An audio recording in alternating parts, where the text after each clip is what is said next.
மெழுகிலே இதயம் நெந்தியாய் காதல். அத்தியாயம் 15. ஈஸ்வரன் தன் மகளை அடித்ததற்கு பிறகு அவள் முகம் காண தயங்க பானுமதியும் மகள் மேல் கோவப்பட்டு விலகிச் செல்ல பெற்றவர்களில் இருந்த பாராமுகம் அவளை காயப்படுத்தியது. இதில் அருளுக்கு அழைத்து விஷயத்தை கூறலாம் என்றால் தான் அழைக்கும் எந்த இரு அழைப்பையும் அவனுக்கு போகாது. அவனும் கடந்த 2 மாதங்களாக தனக்கு அழைக்காதது வேறு அவளை மேலும் காயப்படுத்தியது. அவள் மனம் முழுவதும் அன்று தந்தை தன்னிடம் அருளுக்கு பெண் பார்த்து முடிவு செய்து விட்டதாக கூறியதை நினைக்க மனம் கசிய ஆறுதல் ஒன்று அழுது கரைந்து கொண்டிருந்தாள் காயத்ரி. பெற்றவர்கள் தன்னை ஒதுக்குவதை அறிந்தவளோ வீட்டில் நடைபெணமாக திரிவது போல் உணர மகள் தங்களுக்காகவாவது சம்மதம் கூறுவாள் என்று பெற்றவர்களும் காத்திருந்தனர். ஆனால் அவர்கள் அறியாத ஒன்று தன்னவள் மேல் அவள் வைத்துள்ள நேசம் எத்தகையது என்று. அன்று வேலை முடிந்து வீட்டிற்குள் நுழைய புதிதாக பல பேச்சு குரல்கள் உள்ளே கேட்பதை உணர்ந்தாள் காயத்ரி. யோசித்தவாறே உள்ளே நுழைய, இதோ பொண்ணு வந்துருச்சு என்று அங்கே நின்றிருந்த ஒருவர் கூறினார். உள்ளுக்குள் கோபம் எரிமலையாய் எரிய அங்கிருந்த அனைவரையும் கண்டவளோ கடைசியாக தந்தையை காண அதே நேரம் அவள் அருகில் வந்தாள் பானுமதி. போமா, போய் ஒரு நல்ல புடவைய கட்டிட்டு வா. நல்ல கூறினாலும் அங்கிருந்த மாப்பிள்ளையின் தாயார், பரவாயில்ல இருக்கட்டும் சம்பந்தி, நாங்க அவளை பார்க்கத்தானே வந்தோம் என்றார். அவர் தன் அன்னையை சம்பந்தி என்று கூறியதில் மேலும் கோபம் வர தன் இயலாமையை எண்ணி அமைதியாக நின்றிருந்தாள். நேரம் செல்ல அவர்கள் ஏதேதோ சிறிது நேரம் பேச மெல்ல தன் அறைக்கு புகுந்தவளோ கட்டிலில் விழ கோபம் அனைத்தும் கரைந்து இப்போது அழுகையாக மாற தனக்குள்ளே அழுது தீர்த்தாள். வந்தவர்கள் செல்ல ஈஸ்வரன் தன் மனைவியை பார்க்க அவரோ அறையின் வாசலில் நின்று மகள் அழுது கொண்டிருப்பதை கண்டார். வந்தவர்களுக்கு என்ன முடிவு சொல்வது என்று தெரியாமல் ஒருவரை ஒருவர் பார்த்தவாறு நின்றனர். இங்கே நடந்த இத்தனை விஷயங்களையும் எப்படி யார் மூலமாக சென்றதோ இளவஞ்சியின் செவியில் வந்து விழுந்தது. இன்னும் 1 வாரத்தில் வீட்டில் பால் காட்சி நடக்க இருப்பதால் விருந்தினர்கள் அனைவருக்கும் பத்திரிகை கொடுக்கும் படலம் நடந்து கொண்டிருந்தது. இந்த செய்தியை அறிந்து வீட்டுக்கு வந்தவரோ தன் கணவரிடம் கூறி கோபப்பட்டு பொரிந்து தள்ள ஆரம்பித்தார். பாருங்க, எங்க அண்ணன் பண்றத வேற மாப்பிள்ள பார்த்து முடிவு பண்ணிட்டானா. பொண்ணை பெத்த அவனுக்கே அவ்வளவு திமிரு இருக்கும் போது எனக்கு இருக்காதா? இப்ப சொல்றீங்க அவன் பொண்ணுக்கு கல்யாணம் நடக்கிறதுக்குள்ள என் பையனுக்கு நான் முடிச்சு வைக்கிறேன் இல்லையான்னு பாருங்க. அகங்காரத்தோடு கத்த தன் மனைவி கூறியதை அனைத்தையும் கேட்ட கஜேந்திரன் மனவோ தன் மனைவியின் செயலை எண்ணி வேதனைப்பட்டது. சொந்த பந்தம் ஊர் மக்கள் அனைத்தையும் விட்டுவிட்டு வேற்றுமொழி பேசும் யாரென்றே தெரியாத ஓரிடத்தில் தன் மகன் கஷ்டப்பட மனைவியோ அவன் கொட்டி கொடுக்கிற பணத்தை தண்ணியாக செலவழித்து பெருமை பேசிக் கொண்டு இருப்பதை கண்டார்.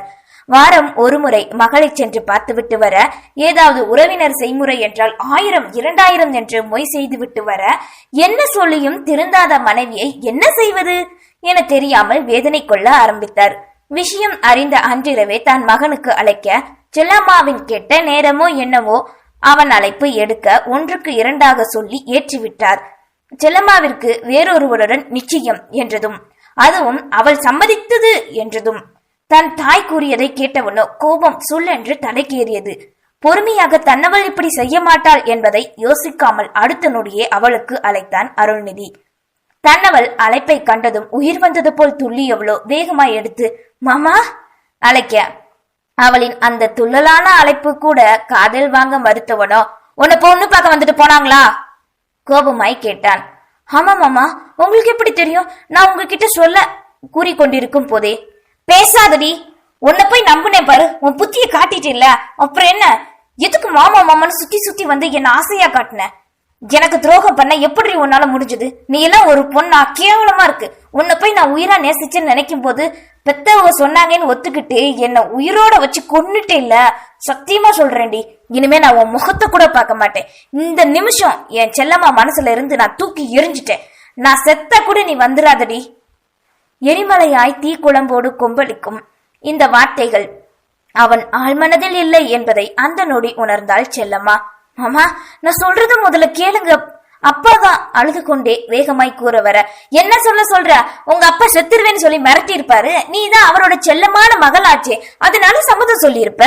ஐயோ, அப்படிலாம் இல்ல நிதிமாமா என்க அதற்குள் தன் மகள் அவனிடம் பேசுவதை கண்ட ஈஸ்வரன் வேகமாய் மொபைலை பறித்து அவனிடம் பேச ஆரம்பித்தார்.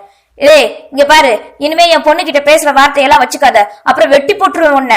உணர்ச்சி வசப்பட்டு ஈஸ்வரன் அவன் கோபத்தை அறியாது கூற, யோ மாமா, உனக்கும் எங்க ஆத்தாளுக்கு இருக்கிற பகையில எங்களை பிரிச்சுட்டேல. மரியாதை இல்லாம பேசுவதை கேட்டவரோ, என்னடா திமிரா, எனக்கும் உங்க ஆத்தாளுக்கு சண்டை இருக்குதான், ஆனா ஒன்ன மாதிரி ஒரு குடிகாரனுக்கு என் பொண்ணை கட்டி தர மாட்டேன்டா, நீங்க எல்லாம் என் பொண்ணு கிட்ட பேசுற தகுதியே இல்ல, முதல்ல போன வைடா என்றவர் கோபமாக கட் பண்ணியவாறு தன் மகளை முறைத்தவர் சுக்கு நூறாக நொறுக்கினார் அலைபேசியை. தங்கள் இருவருக்கும் இடையில் இருக்கும் காதல் உடைந்ததைப் போல் கண்முன் தோன்று அப்படியே கதறியவாறு அமர்ந்தாள். தன் மகளின் முகத்தை காண முடியாமல் குற்ற உணர்வோடு தவித்துக் கொண்டிருக்க, இதற்கிடையில் மாப்பிள்ளை வீட்டிலிருந்து வந்து பார்த்துவிட்டு செல்ல, இதற்கு மேல் தன் மகளின் சம்மதத்தை எதிர்பார்க்கவில்லை. தன் மகளுக்கு நல்வாழ்க்கையை அமைத்து தர நினைத்தவர் அவர்களிடம் சென்று சம்மதம் கூறிவிட்டு வீட்டுக்குள் நுழைய, அருளிடம் அவள் பேசுவதை கண்டதும் உணர்ச்சி வசப்பட்டார் ஈஸ்வரன். அருளின் பேச்சுகளும் தந்தை தன்முன் தன்னவனிடம் காட்டிய கோபமும் கண்டவளோ உலகமே ஸ்தம்பித்து நின்றது போல் கவலையோடு சுவரில் சாய்ந்தாள். நேரமும் செல்ல யாரும் அவளிடம் எதுவும் பேசாமல் இருக்க, விழிமூழி சாய்ந்தவளோ விழுந்ததும் விழி திறமாமல் அப்படியே அமர்ந்திருந்தாள். அவளின் இந்த செய்கையை கண்ட பெற்றவர்கள் இருவரும் நெஞ்சும் வேதனைக்குள்ளாக அவளிடம் கடைசியாகவாவது பேசி பார்க்கலாம் என நினைத்தனர். அந்த தெருவில் இருக்கும் எவனோ ஒரு குடிகாரன் காலையிலே குடித்துவிட்டு வந்து கத்திக் கொண்டிருக்க, இலகிய மனமோ அதனை கண்டு மறுபடியும் கல் நெஞ்சமாக மாறியது. எப்படியும் கல்யாண செலவுக்கு பணம் வேண்டும், தங்களுக்கு வயதாகுவதால் இருக்கின்ற நிலத்தை விற்கலாம் என நினைத்த ஈஸ்வரன் மனைவியிடம் கூற, அவரும் சரி என்க அனைத்தையும் தன்னறையிலிருந்து கேட்டுக்கொண்டுதான் இருந்தாள் காயத்ரி.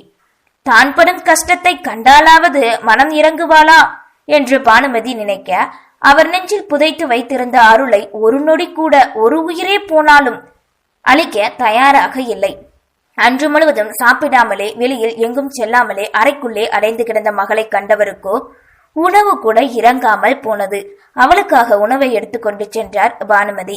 இதுவரை இந்த நாள் வரை மகள் முகத்தில் சிரிப்பை மட்டுமே கண்டிருக்க, சில நாட்கள் அவள் கதறலை கண்டவரோ, செல்லம்மா எழுந்திரு, கொஞ்சம் சாப்பிடுமா கவலையோடு கூற, வேண்டாமா, நான் ஏன் சாப்பிடணும், எனக்கு எதுவும் தேவையில்லை, நீ போ திரும்பி படுத்துக்கொண்டே கூறினாள். செல்லம்மா, நீ இப்படி இருக்கிறத பார்க்கும்போது என்னால தாங்க முடியல, இந்த அம்மாவுக்காக கொஞ்சமாவது சாப்பிடுடி. மகளின் தலையை வருடியவாறே கெஞ்ச, நீங்க என்ன சொன்னாலும் என்ன செஞ்சாலும் என் மனசை உங்களால மாத்த முடியாது. சாப்பிடாம பட்னி கடந்து சாகுவேன்னு மட்டும் நினைக்காதீங்க. என் மாமா உயிரோட இருக்கிற வரைக்கும் நானும் இருப்பேன் என்றவள் எழுந்து தன் உடைகளை எடுத்துக்கொண்டு பின்புறம் சென்றாள். அவள் அப்படி கூறிவிட்டு சென்றாலும் மனமோ ஒரு புறம் பெற்றவர்கள், மறுபுறம் தன்னுயிராய் நேசிக்கும் தன்னவன், இரண்டையும் நினைக்கும் போது நெஞ்சில் ஓர் வலி அழுத்தி பிடிப்பதை போன்று தோன்றியது. உயிரை விடலாம் என்று நினைத்தாலும் ஆழ்மனதில் ஏதோ ஒன்று அதையும் செய்ய விடாமல் தடுக்க, யாரையும் இழக்க முடியாது, எந்த முடிவையும் எடுக்க முடியாத நிலையில் இருக்க, குளியலறை கதவில் சாய்ந்து அமர்ந்து தன் நிலையை எண்ணி கதறினாள். எத்தனை நாட்கள், எத்தனை வருடங்கள் தான் இந்த வீட்டில் இந்த நிலை நீடிக்கும்? இதை ஏதாவது செய்துதான் ஒரு முடிவுக்கு கொண்டு வர வேண்டும் என நினைத்தாள் காயத்ரி. இப்படியே இருந்தால் தான் நிச்சயம் ஏதாவது ஒன்றை இழந்தாக வேண்டும் என்பது தோன்ற அதற்கான வழியை தேட ஆரம்பித்தாள். அதிகாலை வேளையில் எழுந்தவள் குளித்து முடித்து பூஜை அறைக்கு வர, கடவுளே, இப்ப கூட நீ என் துணையா இருக்க மாட்டேல்ல, எனக்கு ஏதாவது ஒரு வழி சொல்லு பிளீஸ். கண்மூடி மனதிற்குள் வேண்ட, அதே நேரம் வெளியே தெருவில் மாமா என்ற அருளின் குரலை கேட்டவள் விழித்திறக்க, தான் கேட்ட குரல் மனப்பிரமையா என்றே எண்ணினாள். அது நிஜம்தான் என்பது போல் மறுபடியும் ஈஸ்வர மாமா, செல்லம்மா கத்த, முகத்தில் ஒரு புதுப்பொழிவு வர துள்ளிமானாய் வெளியே தன்னவனை தேடி ஓடினாள். வீட்டு வாசலையும் தாண்டி தெருவில் அருள்நிதி உக்கிரத்தோடு நிற்க, அவனை கண்டதும் நிதிமாமா என்றவளோ ஓடிச் சென்று அது தெரு என்று கூட பார்க்காம தாவி அணைத்துக் கொண்டாள். செல்லம்மாவிடம் கோபப்பட்டு பேசிய பின் ஈஸ்வரன் கூறிய வார்த்தைகள் மனதில் ஒலிக்க, அவர் கூறியது உண்மை என்றாலும் அதைவிட வேறெதுவோ அங்கே நடக்கிறது என்று சந்தேகித்தான். உடனே ராஜாவிற்கு அழைத்து தன் அன்னையை கண்காணிக்க சொல்ல, அவனோ 2 நாட்கள் கவனித்து தன் தங்கையின் விசேஷத்தில் நடந்தது முதலில் பெண் பார்க்க ஆரம்பித்தது, அவரின் பெருமை பேச்சுக்கள், நந்தினி அடிக்கடி வருவது என அனைத்தையும் கூறினான். அதன் பின் தந்தையை அழைத்து கேட்க, அவரும் வீட்டில் நடந்த தனக்கு தெரிந்த அனைத்தையும் கூற, தன் அன்னை தங்கையின் செயலை ஒரு வழியாக அறிந்து கொண்டான். அதை முறியடிக்கவே நினைத்தவன் யாரிடமும் சொல்லாமல் அங்கிருந்து கிளம்பி விடியற்காலையில் திருநெல்வேலி வந்து இப்போது தன் செல்லம்மாவின் முன் வந்து நின்றான். மாமா கூறியதை விட தன் தாய் தங்கையின் சதி செயல் மட்டுமே மனதில் இருக்க, மாமா என்று ஓடி வந்து தன்னுயிரை கண்டவளோ கொழுந்துவிட்டு எரிந்த தீயில் தண்ணீரை ஊற்றியது போல் கோபம் பொங்க அவளையும் தன்னோடு தூக்கி அணைத்துக் கொண்டான். நிதிமாமா, அழுகையோடு ஆசையாய் அணைத்தவள். அவன் முன்னூச்சியில் இதழ் பதித்து அவன் நெற்றியில் முற்ற 1.5 வருடங்களுக்கு பிறகு தன்னவளை கண்டதில் அவனும் தன்னோடு சேர்த்து அணைத்து கொண்டான். காலை நேரம் என்பதால் பெருசுகள் அனைவரும் வயலுக்கும் தோப்புக்கும் செல்ல தெருக்குழாவில் பெண்கள் தண்ணீர் பிடித்துக் கொண்டிருக்க, சிறுவர்கள் அங்கும் இங்கும் ஓடி விளையாட, காய்கறிக்காரரிடம் பேரம் பேசி சிலர் காய்கறி வாங்கி கொண்டிருக்க என்று அந்த தெருவே அதிகாலை வேலை பரபரப்பாக இருக்க இவர்களின் செயலை கண்டனர். என்னடி இது, என்ன நடக்குது? இந்த புள்ள ஏன் இப்படி பண்ணுது? அதுவும் தெருவுல நின்றுகிட்டு. ஒவ்வொருத்தரும் ஒவ்வொன்றாக பேச அவர்கள் இருவரும் நிம்மதியாக தங்கள் அணைப்பில் இருந்தனர். அதே நேரம் வெளியே வந்த ஈஸ்வரன் தன் மகள் செயலை கண்டு சின்னம்மா கோபத்தோடு கத்த, தன் மாமாவின் குரலை கேட்டவன் தன்னவளை இறுக்கிவிட்டு தன் கைவளவில் வைத்துக் கொண்டு தோளோடு ஆதரவாய் தன்னோடு சேர்த்து அணைத்தவாறு அவரை கண்டான்.